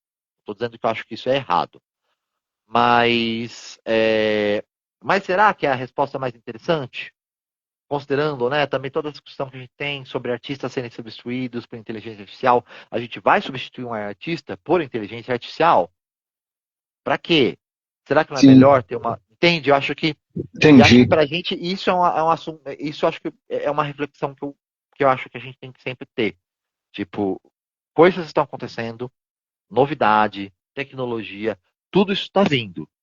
Mas acho que a gente sempre tem que olhar com calma de como a gente recebe essas coisas. E não é de dizer não, de dizer que isso não pode, mas é também não tomar cuidado para abraçar e se deslumbrar, porque eu acho que esse é o caminho, de certa Uhum. maneira, até que nos traz até aqui, sabe? Esses Sim. problemas que a gente tem atualmente. A gente sempre abraçando as coisas sem nenhuma perspectiva crítica, sem nenhuma outra resposta, sem nenhuma problematização e uma problematização mais séria do que simplesmente reclamar. Eu acho que é isso que traz a gente até aqui, sabe? Sim, sim. Jonas, quero te ouvir também. Vai lá, seu João. Não, cara, muita coisa, muitos temas aí, não sei, assim, até um pouco já compartilhando aqui, preocupado um pouco com esse horário também, não sei qual que é Sim. o time Não, da já vai live. encerrar, a gente vai abusar de vocês tanto tempo, já vamos encerrar. Tá. Basicamente, eu vi isso aí, e também se uma mensagem final de vocês, né? Sim. E eu queria também colocar se vocês puderem fazer uma reflexão sobre o pós-pandemia, que é a questão da saúde mental, né? Das pessoas atualmente. É, Não só pela pandemia, mas por uma série de outras questões. então, assim, tentando emendar uma coisa na outra, assim, é, o meu lugar de fala, digamos assim, é de um artista, né? Um artista independente do teatro, né? Então eu acho que a contribuição que eu posso dar em relação a essa questão da saúde mental pós-pandemia é que, assim, o diagnóstico nos deixou muitas sequelas, em todos nós. Esse é o diagnóstico. O que a gente faz com isso? Eu acho que quem puder, é fundamental buscar ajuda profissional, isso é fundamental. Agora, enquanto artista, eu acho que tem um conceito da psicanálise, né, de Freud, que é o da sublimação das repressões, né? Que é uma coisa que eu consegui, com o auxílio da literatura, fazer um pouco enquanto leitor na pandemia. Porque além do meu cachorro cavaco, é, além do cavaco, a minha maior companhia na pandemia foram os livros. Então, assim, ter contato com bons romances, peças de teatro, filmes, ouvir música, ir a exposições. Então, eu acho que, assim, essas sequelas que a pandemia nos deixou são muito complexas e é muito difícil elaborar o que é isso, né? Como elaborar essas sequelas, né, da pandemia, né? Essa sensação de morte que eu também tive, que você teve, Luciano, que eu também tive, principalmente porque eu peguei, né, a Covid sem ter, né? Eu perdi também amiga, perdi gente, né? Mas assim, estar em contato com as artes e não ficar. Inclusive, teve uma coisa que foi fundamental para a minha saúde mental durante a pandemia: foi parar de assistir o noticiário, porque me dava muita ansiedade. Eu nunca tive ansiedade na vida, mas durante a pandemia meu coração começou a acelerar justamente por conta de toda a situação, né? Mas, enfim, só retomando, assim, qual é a minha contribuição que eu posso dar enquanto alguém que produz arte e que consome a arte, que estuda a arte também, né? É dizer para as pessoas menos rede social, menos tudo que é tóxico, assim, que não vai te emancipar, né, do ponto de vista do pensamento e das sensações, menos, e leia boa literatura, né, escreva poemas, leia poesia, vá ao teatro, vá ao cinema, e não é ficar vendo Netflix em casa, vá ao cinema, sabe? Eu acho que a maior contribuição que a gente pode dar é essa, é dizer para as pessoas: peguem os seus corpos, tire eles, desloque esse corpo de sua casa e faça ele ter uma experiência de fruição com as artes, né? E tenha contato com outras pessoas, porque isso foi a coisa que a gente mais perdeu na pandemia, que é o contato com as pessoas. E agora a gente está podendo viver essa oportunidade, a gente voltou a ter a oportunidade de se juntar, sabe? Então, acho que a minha contribuição é mais essa do ponto de vista de artista mesmo. É tão bom a gente poder se reunir, né? É tão bom a gente poder conversar. Olha só essa conversa, isso já é engrandecedor, isso já é uma espécie de sublimação da nossa solidão nas telas, por exemplo, né? Acho que são os encontros, a relação com as artes, né? Então esse seria um pouco assim um modo de lidar com esse diagnóstico, né? Acho que é um pouco a contribuição que eu poderia dar. E claro, quem puder, mais uma vez reforço, né, procure orientação de fato profissional, né? É isso, seu Felipe. Aí, Felipe. Bom, então. Eu só queria que o Felipe acrescentasse bem das suas palavras finais desculpa, Felipe, nessa avaliação. Que eu não sei se eu falei para vocês, eu estou com um diagnóstico de ansiedade. Devido ao autismo, eu tenho essa comorbidade. Eu bati no pico de cair na depressão, tive uma experiência de morte dentro do metrô, isso independentemente da pandemia, né? E eu tô vendo, eu frequento o CAPS hoje, eu vejo muitas pessoas com muitos problemas de saúde mental, e só que tem um outro tanto de pessoas que não foi diagnosticada. Não tem uma cultura do diagnóstico, tem a correria do dia a dia, do trabalho, então, eu não vou ao psicólogo porque eu não estou louco, né? Só louco que vai falar com psicólogo. Então tem uma série de estigmas, e a gente vai vendo, dentro essa live começou com uma entrevista com uma psicopata, durante as minhas férias, e ela, tirando esse estigma que os filmes de Hollywood colocam, o psicopata, enfim. E eu venho estudando e notando muito que tem muito problema de saúde mental, muita gente, às vezes, entrando em violências. Recentemente, parece que mataram um cara da Bombril, matou 3 pessoas. Enfim. Então, cada vez a gente vê no metrô, no trem, as coisas desandam.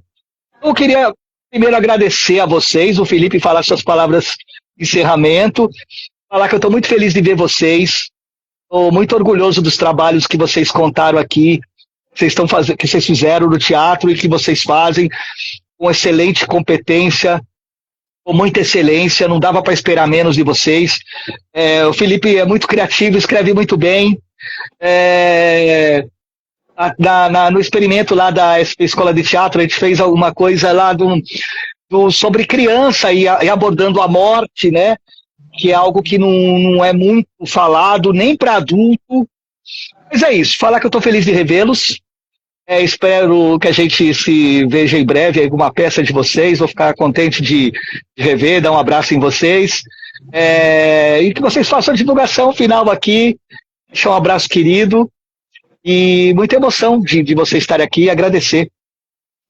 Ô Felipe, deixa eu só falar uma coisa para o Luciano, que é o seguinte, Luciano, para mim, cara, você é um exemplo de verdade, assim, de uma pessoa que enfrentou, assim, coisas muito complexas e tá aqui, assim, com uma inteireza, assim, com esse sorriso, com a sua comunicação que é maravilhosa, assim, e você tá aqui promovendo esse encontro aqui. Então, assim, a sua trajetória e você é um exemplo para mim real, assim, eu te admiro muito, cara, te admiro demais. Obrigado por estar aqui e que você, assim, siga com esse trabalho que é fundamental, assim. Cara, obrigado e parabéns por toda a sua trajetória. Você é foda, cara, você é foda. Eu te admiro pra caralho, você é foda. Obrigado. Obrigadão, gente. Vocês são muito queridos. Também amo vocês. Vamos lá, Felipe. Caramba, vamos lá. Tentar encerrar então, mas eu concordo com além de concordar com o Jonas na observação sobre você, Luciano, aqui embaixo, eu também concordo muito com o que ele falou sobre, enfim, o que a gente precisa para esse momento. Então, acho que só para conversar, assim, parece até uma coisa meio pretensiosa da minha parte, mas eu gostaria de deixar indicações, porque eu concordo. Vamos mais ao cinema, vamos ler mais coisa, e eu tenho sugestões para as pessoas, caso que você esteja falar. E agora, o que eu faço? O que eu leio? O que eu assisto? Primeiro falando sobre leitura, eu acho que esse o seu Jonas vai assinar embaixo. Eu recomendo muito o Homem Sem Talento, de Yoshiharu Tsugi. O Tsugi Yoshiharu, eu nunca lembro qual é a ordem correta do nome e sobrenome em japonês. Que é um mangá maravilhoso. É mangá, assim, mas entenda, gente, mangá não é só aqueles que você tem Dragon Ball Z, Naruto, você não tem só esse tipo de produção, que também é muito legal, eu gosto, inclusive. Sim, sim, Mas sim. é a história de um mangakai, né, um escritor de mangá, que está passando por uma crise na vida dele, uma crise de meia-idade, e ele decide que ele vai viver vendendo pedras. Ah, pedras elaboradas? Não. As pedras mais comuns, mais coloquiais, assim. E ele faz isso, fala, não, eu vou viver disso agora. E, enfim, é maravilhoso, é incrível, assim. Eu li, assim, é uma leitura, assim, que você consegue seguir e tal, ela é uma leitura muito fluida, mas você tem que parar várias vezes para você falar, caramba, deixa eu sentir um pouquinho essa pedrada. Lembro que eu li que tem alguns capítulos, né? Porque tem como um grande compilado de vários, né? Tem um compilado, porque foi publicado originalmente como mangá é, e era cada edição tinha uma parte, mas ele foi todo organizado e aí, então tem capítulos. Então terminei o primeiro capítulo, uma leitura bem fluida. Aí eu falou, vou pro segundo capítulo, aí de repente eu senti meio que em mim, não posso ir agora ainda não, porque eu tô sentindo ainda o que eu acabei de ler. Eu acho que isso é fundamental, inclusive, no que você vai ler. Não só a fluidez com que você lê, mas os momentos que você tem que parar de ler para você, tipo, nossa, gente, pera, caramba, sabe? Isso aqui me perturbou, me tocou, enfim, de alguma maneira, deixa eu dar um tempo. E aí, sugestão também de filme, quem puder, assista um filme chamado O Convite. É um filme muito bom, está assim em cartaz, que é, enfim, sobre um casal em crise, e eles recebem uma visita de alguns vizinhos que são um pouco barulhentos, aí tem toda uma questão. Enfim, quando você pega a premissa, você fala, ah, cara, mas uma comédia, né? Vai ser meio que uma comédia romântica, e não é. Quer dizer, e não é, sabe, gente? Tipo, é num outro nível, cara, que começa a falar sobre relações. Cara, é muito foda. Enfim, não tá tão relacionado, acho, com o que a gente tem discutido aqui. Eu acho que em algum lugar é até bacana, porque a gente, tipo, vamos ver outras coisas também, gente. Vamos tentar pensar algo além do capitalismo tardio. Mas, ao mesmo tempo, acho que também tem uma reflexão muito importante sobre o momento que a gente, né, sobre como a gente se relaciona, que maneira. É muito bom. E é muito engraçado, mas de repente começa a te pegar. Eu acho que no final das contas é isso. Aí, além disso, né, vamos fazer aquele momento básico do Jabá. Quem puder, quem quiser conhecer mais nosso trabalho, por favor, siga a gente em A Companhia no Fim. Tudo junto. A Companhia no, tá, gente? Não é do, é no fim. A gente, se tudo der certo, ainda esse ano a gente volta com alguns trabalhos nossos. Estamos preparando algumas coisas por aí. Então, você, Luciano, estará convidadíssimo, mas quem quiser, Com certeza, eu siga a vou. gente nas redes, que Sim. logo quando surgir, a gente avisa vocês. Beleza, a gente volta para conversar mais. Quero desejar para vocês uma excelente semana. Abração para o Jeter, para o Jonas, querido. As aulas que a gente tinha lá na SP Escola de Teatro, falando de questões de história, sociologia, então a gente conversava bastante. O nosso querido também Felipe. E, Felipe, você falou aí do livro, me lembrou. Você falou aí, me veio um filme também japonês, Dias Perfeitos, sabe? Isso não assisti ainda, mas Maravilhoso. Tá no YouTube. Cara. Você vai curtir, hein? Assista lá, tá no YouTube, você vai curtir. Pensei, Eu vi no cinema, que coisa maravilhosa. Não é? Vale a pena, vale a pena. Mas me veio na cabeça quando o Felipe falou do mangá, né? Aí eu falei, cultura japonesa. Gente, ó, a gente conversou aqui à vontade, eu não sei nem quanto tempo a gente conversou aqui. A gente planejou talvez conversar um pouco menos, mas aí foi fluindo. Quero agradecer a vocês. Ô, Luciano, Oi. quando você finalizar, só pedir para você falar assim, ó. Você fazer seu. É o nosso pequeno rito que a gente tem, Ah, uma sim. homenagem a uma pessoa extremamente importante de todos nós, grande Fernando, seu Fernando. Que você conhece. Você conhece. Fez Sim. iluminação. Ó, Isso. seu Sim. Fernando. Isso. Que legal, Então, um abração. A gente sempre faz isso. A companhia sempre dá sabe, uma coisa assim de todo mundo bater palma junto e seu. Vamos fazer então?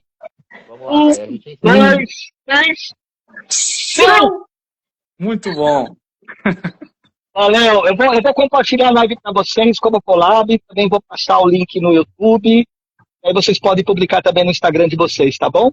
Abração para vocês. Grande Obrigado. beijo. Tudo de bom, Valeu. tá? Valeu. Tchau, tchau. Tchau, Luciano.